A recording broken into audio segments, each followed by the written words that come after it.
Okay, boys and girls, today I am going to read what is called a classic children's story because it has been around so long. It's older than even me, this story, and it is called Curious George. We all know Curious George, don't we? And we love him. So let's read this book. Curious George by H.A. Rey.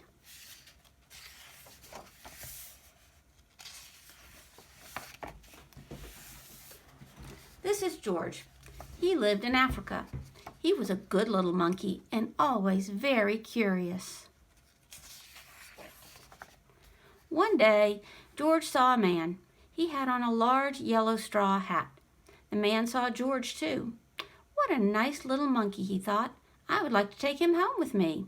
He put his hat on the ground and, of course, George was curious. He came down from the tree to look at the large yellow hat. The hat had been on the man's head. George thought it would be nice to have it on his own head. He picked it up and put it on. The hat covered George's head. He couldn't see. The man picked him up quickly and popped him into a bag. George was caught.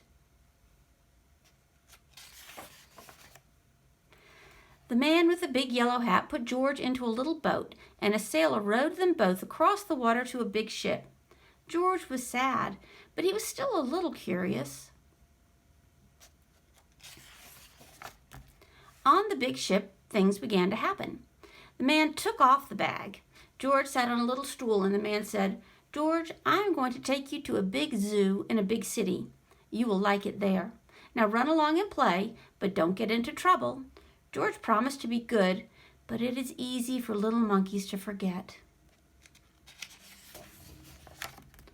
On the deck, he found some seagulls. He wondered how they could fly. He was very curious. Finally, he had to try. It looked easy, but... Oh, what happened? First this, and then this.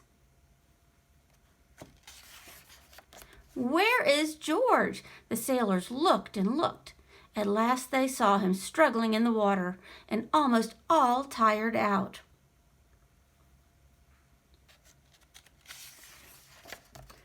"Man overboard!" the sailors cried as they threw him a life belt. George caught it and held on. At last he was safe on board.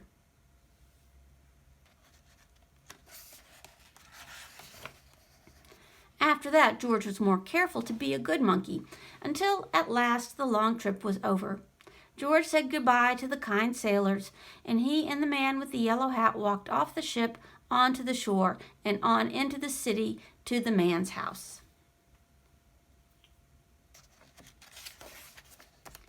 After a good meal and a good pipe, George felt very tired. He crawled into bed and fell asleep at once. The next morning, the man telephoned the zoo. George watched him. He was fascinated. Then the man went away. George was curious. He wanted to telephone too. 1, 2, 3, 4, 5, 6, 7. What fun! Ding-a-ling! George had telephoned the fire station. The firemen rushed to the telephone. "Hello, hello," they said, but there was no answer. Then they looked for the signal on the big map that showed where the telephone call had come from. They didn't know it was George. They thought it was a real fire. "Hurry, hurry, hurry!" The firemen jumped onto the fire engines and onto the hook and ladders. Ding dong, ding dong! Everyone out of the way! Hurry, hurry, hurry!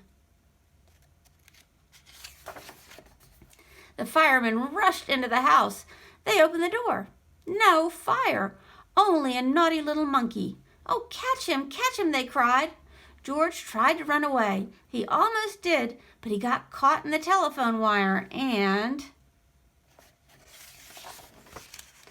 A thin fireman caught one arm and a fat fireman caught the other. "You fooled the fire department," they said. "We will have to shut you up where you can't do any more harm." They took him away and shut him in prison.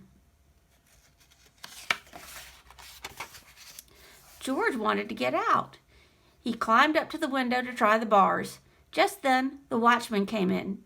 He got on the wooden bench to catch George, but he was too big and heavy. The bed tipped up, and the watchman fell over, and quick as lightning, George ran out through the open door. He hurried through the building and out onto the roof, and then he was lucky to be a monkey. Out he walked onto the telephone wires. Quickly and quietly over the guard's head, George walked away. He was free. Down in the street, outside the prison wall, stood a balloon man. A little girl bought a balloon for her brother. George watched. He was curious again. He felt he must have a bright red balloon. He reached over and tried to help himself, but instead of one balloon, the whole bunch broke loose. In an instant, the wind whisked them all away, and with them went George, holding tight with both hands. Up, up he sailed, higher and higher. The houses looked like toy houses, and the people like dolls. George was frightened. He held on very tight.